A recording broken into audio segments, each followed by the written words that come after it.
మంగళగిరిలో మంత్రి లోకేష్ ఇంటి పట్టాలు ఇవ్వడం పట్ల లబ్ధిదారులు హర్షం వ్యక్తం చేస్తున్నారు. ఏళ్ల తరబడి ఇంటి పట్టా కోసం కాళ్లరిగేలా తిరిగి ఎన్నో అవమానాలు ఎదుర్కొన్నామని చెబుతున్నారు. వేలాది రూపాయలు అర్జీలు జిరాక్సుల కోసమే ఖర్చు పెట్టామని తెలిపారు.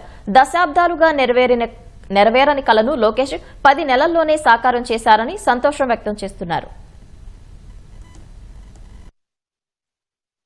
40 సంవత్సరాల నుండి పట్టా కోసం తిరిగాము. 40 సంవత్సరాల తర్వాత లోకేష్ గారు వచ్చిన తర్వాత ఈ కళ సాకారం చాలా హ్యాపీగా ఫీల్ అవుతున్నాం. ప్రతి ఒక్క ఎంఆర్ఓ దగ్గరికి ఏ నాయకులు వచ్చినా ప్రతి ఒక్కళ్ళకి అర్జీలు పెట్టాం. కార్డులు జిరాక్సులకి ఎక్కువ ఖర్చు అయింది. ఈ పట్టాల కోసం ఎన్నో చోట్లకి తిరిగాము, ఎంతో మంది అధికారులను కలిసాము.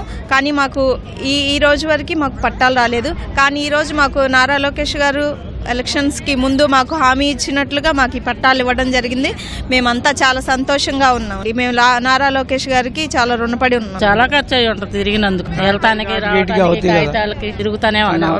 ఎవరు పట్టించుకోవాలి అసలు మా గురించి. ఇప్పుడు మీకు పట్టాలేంటి అట్లా ఇట్లా అనే అవమానాలు ఎందుకు పడ్డాక ఇప్పుడు మాకు ఈ పట్టా వచ్చినా సంతోషంగా ఉంది. మేము కూడా గౌరవంగా ఉన్నాం అనుకుంటాం. 77 నుంచి ఎన్నోసార్లు ఎంఆర్ఓ ఆఫీస్ తిరిగాను, కలెక్టర్ ఆఫీస్ చుట్టూ తిరిగాను, కానీ ఎవరేం చేయలేదు.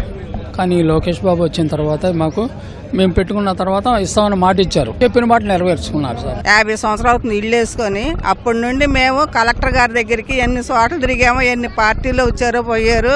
ఒక్కళ్ళ మాకు సహాయం చేసిన వాళ్ళు లేరు. ఈ 50 సంవత్సరాలకి ఇప్పుడు మా కళ నెరవేరింది. లోకేష్ గారి వల్ల నెరవేరింది. ఎలా తిట్టారు, మీరు ఇక్కడ ఉండటానికి వీలు లేదు, ఇది ఫారెస్ట్ ఇల్లు అయితే తీసేసేయాలి, ఉండటానికి లేదు. ఎన్నిసార్లు పడైతే కలెక్టర్ గారి దగ్గర కూడా పోయి మేము కలెక్టర్ గారికి కూడా మొరపెట్టినా ఆయన కూడా వచ్చి చూసిపోలేదు మా ఇల్లు. మేము చాలా అవసరపడ్డాం. పాకాల పడేసుకుంటే ఫోటోలు తీసుకొని కలెక్టర్ ఆఫీస్కి కూడా పోయినా కానీ ఎవరు పట్టించుకోలేదు మమ్మల్ని. 50 సంవత్సరాలకి ఇప్పటికి ఈ వయసుకు వచ్చినాక ఇప్పుడు పట్టా వచ్చింది. మాకు సంతోషంగా ఉంది. తెలుగుదేశం పార్టీకి లోబడి ఉంటాము ఉన్న బతికినంతకాలం. నాకు ఎంతో సంతోషం వచ్చిందయ్యా. కొండల పట్టు వచ్చిందయ్యా. నా సంతోషం ఇయ్యాల.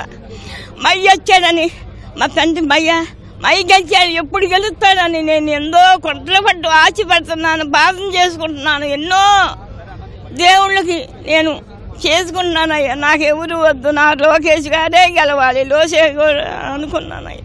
అట్టాగే గెలిచాడు, నాకు అట్టాగే గెలిచాడయ్యా. నా వాకు చల్లారిపోయింది. చక్కగా ఆయన ఎప్పుడు కూడా ఆయనే గెలవాలి. నాయన నేను గెలవలేనని ఆయనకి చింతలు రాకూడదు. అసలు ఎప్పుడు ఆయనే, ఎల్లప్పుడూ ఆయనే. చీర జాకెట్ పసుపు కుంకాలు అన్నీ పెట్టాడు. చక్కగా భోజనం పెడుతున్నాడు. అన్నీ అందరికీ లైన్గా చేస్తాడు. ఏ తక్కువ చేయట్లా అయ్యా, ఏ తక్కువ చేయట్లా. ఎప్పటి నుంచో ఎదురు చెప్తున్నాయ్యా. నా అట్లా పట్ట అంటారు, అది అట్లా ఇది అంటారు, ఓడి అట్లే అవి రావటం లేదు, పెట్టడం లేదు. 3 నిమిషాలు వచ్చేసింది. ఆయన వచ్చాడు, ఎమ్మటే ఇచ్చేసాడు. 10 నెలల్లో పట్టా వచ్చింది. చూడు మరి లోకేష్ గారు దేవుడు అయ్యా, బంగారం అయ్యా.